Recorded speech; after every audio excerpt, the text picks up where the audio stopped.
So mga meses, ang ating AVR ay mukhang sira na.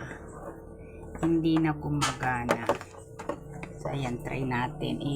Isaksak natin para makita natin kung talagang sira. Ay, sala pala. Kailangan may ganito ang tawag dito.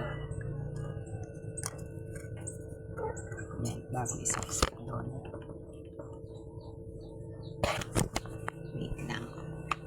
So, ayan. O, di ba nakasaksak na siya? Umilaw na siya. Umilaw na siya. Pero, kapag sinaksakan ko siya nito, itong alin ba dapat isasaksak? Itong electric fan na lang. And then, paandarin ko ang electric. Ay, hindi gumagana ang electric fan. Oh, hindi gumagana, hindi umiikot. Hindi rin gumagana yon. Hindi. Dapat itong maputi na yun, dapat nasa 220. Yun, dapat nandun. So, kahit saksakan ko siya ng hindi gumagana. Naka-on naman ang electric fan. So, yan. Tingnan natin yung, tanggalin ko muna. Yung fuse daw. May fuse daw ito sa likod. Ito ang fuse.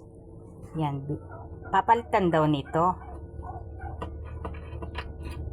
O, nasan ang reserba nito na sinasabi? Ay, ito. Ano nga siya? O, ay parang sunog na nga. O, maitim na. Sana ba? Maitim na siya. Parang ayan. Ito ang papalitan. Ayan, yan. So, nasan ang reserba? Reserba.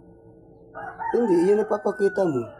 Bibili ka niya. Bibili ako ng fuse. Oo, yan. Pala, may reserba daw ito. Nasa nakalagay ang reserba? Kaya pala siya, hindi na umaandar kasi nga maitim na siya. Maitim na dito. So, nasunog na siya. So, ito pala yung papalitan. So, yon, kailangan natin ng bagong fuse para gumana ulit ang AVR. So, ang AVR nga pala guys, mga meses ay ginagamit ko sa ref kasi yung kuryente dito sa amin ay mahina ang voltage. So, para hindi masira agad ang ref. So, kailangan ng AVR. So, kailangan palang palitan ito. So, yan. Ito pala yung problem. Fuse lang pala.